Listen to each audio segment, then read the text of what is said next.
Hey, what's up, everyone? This is another edition of Film Session with me, Clutch Sports Talk. Today, we're going to be breaking down Lamar Jackson. He recently just played the Pittsburgh Steelers this past Sunday.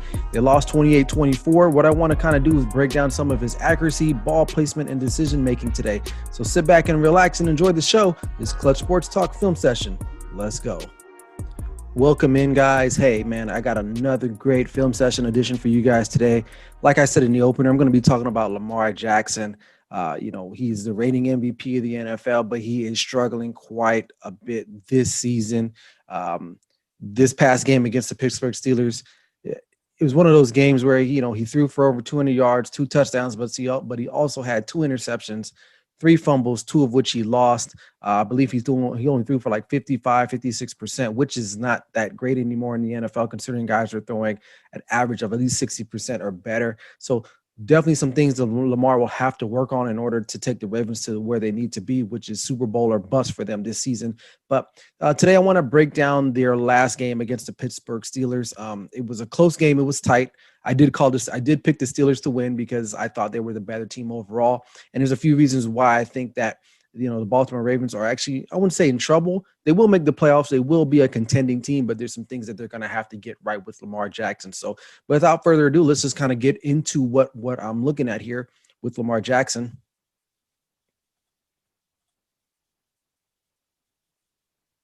Sorry. All right, here we go. So Lamar Jackson. So one of the first plays I wanted to kind of bring up, today there wasn't a lot of, there were some plays that were bad, but I'm not going to just be all bad on him. There were some positive plays that he made and some negative plays, which I'll kind of talk about here today. But this first play was early in the game, about, 3rd and 6. You got the ball here, as you can see here, empty set right here. Basically, they're just letting you know that, because of his running ability, they like to spread teams out. That's exactly what they do. The Ravens will run out of this particular formation on several occasions, which is normal within their offense. So here's one of the plays right here. So he drops back. So the first play I wanted to show you guys was an interception. And we're gonna flip it and watch it from the end zone type of view. And you're going to see what he's looking at right now. So, he motions this guy over. They're an empty set. So more than likely, they're probably going to pass. And I think he sees that they're in man coverage. But for some reason, look like they're going to blitz. They send one man. He just doesn't see Spillane. He tries to look off the defenders, but for whatever reason, he just didn't do a good job of actually doing that. So we're going to look again from the top here. Boom. He's looking over here, which he could have thrown the ball here as well. This might have been a better throw if you look in comparison to where the defender was at. Both defenders were at in relationship to the ball. But he ended up trying to go to, I believe this is his tight end or receiver, Porsche, and it's just not a good pass. It's not a good decision. And early, Spillane reads his eyes, watches it, boom, steps right in front of the ball, and he's running down the sideline. That's a pick 6 right there. There's nothing you can do about that. Nothing you can do about that. So in that particular play, just bad decision-making right there. Very careless with the ball in that particular throw. He just thought that, the linebacker bid on it, and he did it. So, Lamar Jackson's definitely got to do a better job when it comes to that, because that's a pick 6. That's you're not going to beat good teams with quarterback play like that. So moving on, the next play I got here is actually a positive play. I'll give him credit on this one. It comes within, I believe it's their second drive. Obviously, they've given up the points now. It's a good play. They are in, let's see, 11 personnel. So 1 tight end, 1 back in the backfield, spreading them out again in the shotgun. So let's see, slow it down right there. Gets out of the pocket. This is what Lamar Jackson does very well. He's very mobile, sets his feet, gets his body square, and delivers a nice ball for about 34 yards to Willie Snead. So that's a really good play. Really, really good play. Let's watch it again in full motion, in full speed. So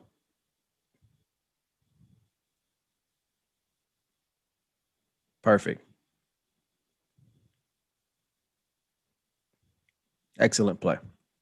So let's watch it again from the side, from the end zone point of view. He's looking good progression. He knows this guy's going to be coming across, sets his feet, boom, nice little throw. I mean, that's a simple pitch and catch. Simple pitch and catch. But that play was made in partly due to because of his mobility, and he was able to kind of get outside the pocket and do his thing there. So that was a good play for him. So like I said, it's not going to be all bad. I mean, he is a talent in this league that you have to respect. Now, a lot of teams don't fear him, which I'll get to that here at the end. But here's one of the plays here that I liked here. Short little pass. It results in a touchdown. Good ball placement. He saw that pressure coming up the middle. As you can see here, I'm going to rewind it back just a little bit. He's going to get some pressure. I think it's right up the A gap. And he knows that, and he knows where to put the ball at, only where the receiver, only his guy will get the ball. So you see here a lot of motioning. They want to see what type of defense they're in. So here we go.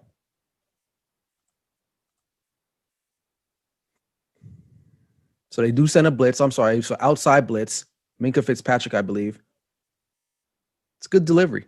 Puts the ball outside in front of his receiver only. It's either going to be two things, an incomplete pass or a touchdown, and it ended up being a touchdown.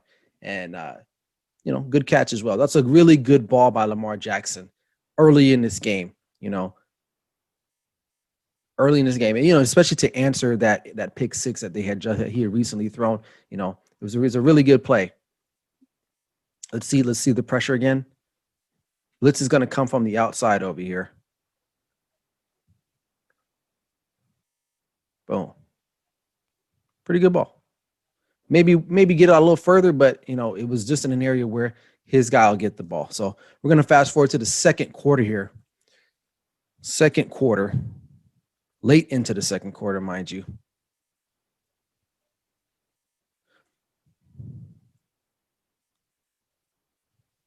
This one, it was an interception initially, but then it was overruled because I believe the cornerback, he trapped the football. But this is just an example of, a bad ball, bad placement of the ball. He's got to do better in this.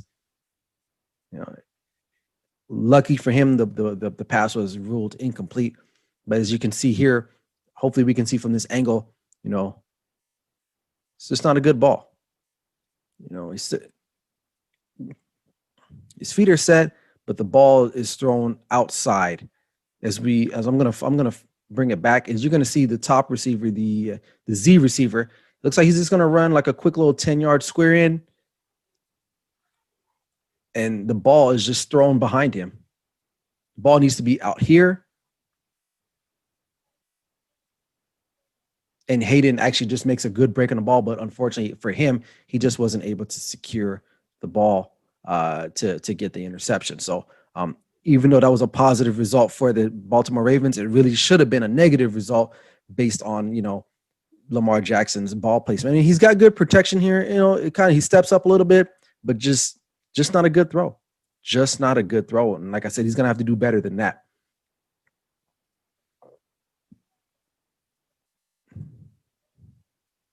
So fast forward, it's about 34 seconds left in the half. The Ravens are up 14-7. This is a great play by him. Excuse me, a bad play by him. I don't understand how he misses that throw. That could have been a really good throw. I mean, a really good play for them, but he ends up misfiring. And again, ball placement, accuracy is not good. That ball's low and outside, which it shouldn't be. That ball should not be that low. And we're going to watch it one more time again. He's going to be looking for Mark Andrews across the field and slow it down. I mean, look at the separation that Mark Andrews has with his defender already off the bat. This ball's got to be nice and high up in front, hit him in the numbers, but he throws it low. Mind you, I mean, there's a little bit of pressure, but if you're an NFL quarterback, that's really not a lot of pressure. That's nothing. But again, he misfires. It's a low ball, low and outside. Mark Andrews is unable to catch that ball. Therefore, it results in an incomplete pass. So that's something he has to get better at. Definitely. So moving right along, we're going to jump to the third quarter.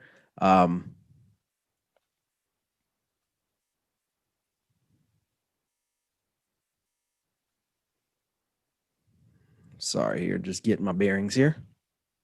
All right, here we go.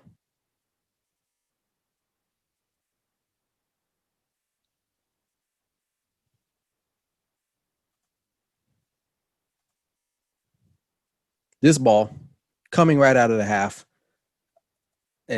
you got to be more, you got to protect the football. So to me, it seems like this was just a careless throw. He drops back, throws off his back foot. That ball's going to sail on him a little bit. I'm not sure who he's trying to hit, but he doesn't hit any of his receivers. He hits the Highsmith, and that's a big interception. That's a big interception considering, at the half, they were able to kick that field goal. They were up 7-17 at that point at halftime. And you get the ball with some momentum, and then you make a throw like that. I'm not sure who he's trying to hit, but again, his feet work is not great. He just throws off his back foot, which that ball sails. He could have been trying to go to 42, or he just doesn't see the linebacker as well, Highsmith, getting out to the flat area. So, just it's a misread, and it's definitely just a bad ball overall in general. So, and again, that's a momentum killer. That's a momentum killer because the Pittsburgh Steelers end up scoring a touchdown on this interception, closing the gap 14-17. And, that's part of the reasons why they ended up winning this game, because of throws like that. And he's got to do better than that. He has to. I'm going to keep saying that. He has to do better than that in order for the Baltimore Ravens to actually have a chance at even, making the Super Bowl, not even making the Super Bowl, getting out of the AFC. Because I'll tell you what, Patrick Mahomes doesn't make throws like that. He doesn't make mistakes that often. And it seems like this year, Lamar Jackson has been doing that quite a bit. So here's a good play that he had. It was ended up called back, but this is what he is. This is exactly what Lamar Jackson is. Play breaks down, gets out of the pocket, scrambles up. He's hard to stop when he does that, because that's a broken play. You can't coach that up. Unfortunately for him, it was a penalty on the play. But look at this.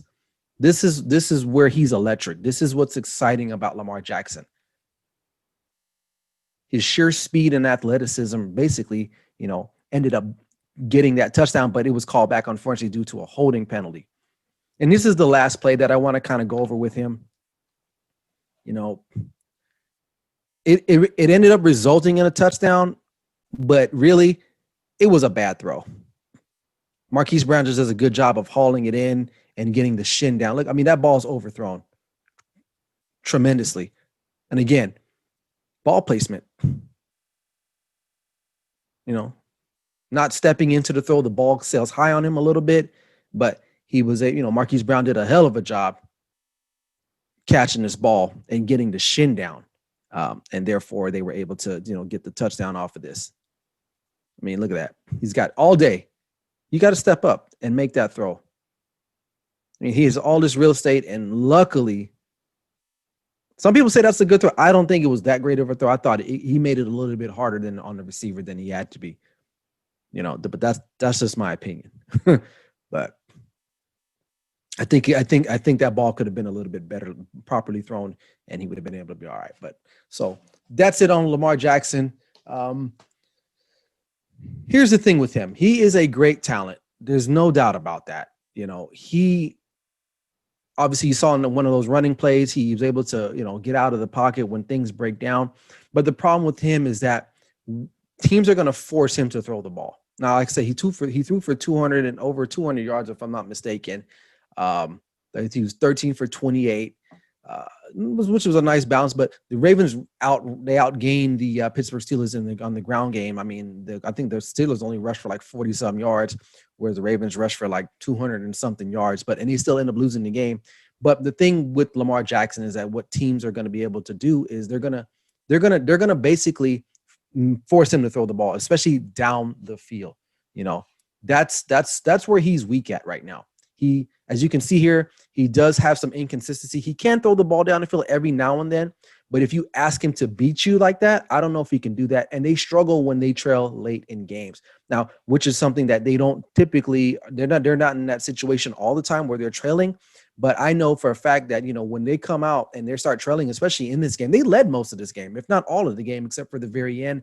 But he hasn't had that ability to show that he can win a game by coming behind using his arm, and teams are going to be ready for that. Teams are definitely going to be ready for that. And like I said, the Baltimore Ravens are a good team. Now their defense is struggling a little bit, so they're going to have to rely on Lamar Jackson a lot more to win these types of games against good teams. They've won about I don't know. I think there's six games, if I'm not mistaken, 5 or 6 games. But they've lost to 2 really good teams. I mean, 2 teams that they probably might end up seeing somewhere down the line. Obviously, they're going to see the Pittsburgh again, I believe Thanksgiving Day. That'll be a treat. And if they want to contend for the AFC to get to the Super Bowl, they're going to have to go through those teams, especially the Pittsburgh Steelers and the Kansas City Chiefs. So, which they both lost to already. Now they'll get a rematch against Pittsburgh, but will they beat Pittsburgh at home? Pittsburgh definitely will have the tape on this. Mike Tomlin, actually, if for those who follow football, was on Tony Dungy's staff in Tampa Bay, right? And I'm bringing this up because Michael Vick played in the AFC South back then, for the Atlanta Falcons.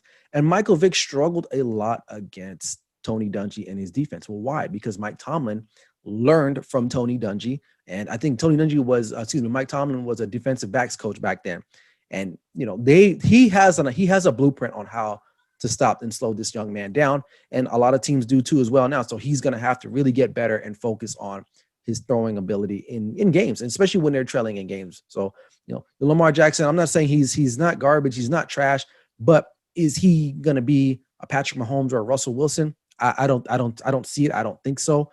He's definitely surpassed a lot of expectations by a lot of experts, even including myself, but he's exciting to watch. He's fun, but at the end of the day, if you're a quarterback, you got to throw the ball, period. So Lamar Jackson, that's your film session today, man. Hey, I hope you guys enjoyed it. It was short. It was quick. It was concise. I hope you guys loved it. I hope you guys learned a little bit about it, and you can talk to your friends about it now instead of just kind of going to these arguments and not knowing anything. And that's the whole purpose of film session, is to give you guys knowledge and information to speak articulately when you're having debates with your friends or families, or you're in the barbershop, or wherever you're at the workplace, whatever. That's what film session is all about. So I would advise you guys to continue to keep watching my film session episodes, and as well continues to support my page. I always appreciate you guys. Go ahead and hit that subscribe button and notifications link, and hit that thumbs up. That I really appreciate you guys doing that. You guys can also catch me on Instagram at clutch.sports.talk. My podcast will regularly airs on Wednesdays. I'm in the works of doing that as well. So be on the lookout for my podcast on my next episode for that. And if you guys have any suggestions for my film session editions, let me know. Leave a comment or hit me up on Instagram. Let me know what you guys want to see next. I don't really know what I'm going to do next. I just kind of go with it and I feel it, and that's what I do. But hey, that's it. That's my time today for film session. So hey, I appreciate you guys watching it. Be safe, have fun, and I'll see you guys on the next one. This is Clutch Sports Talk Film Session. Let's go.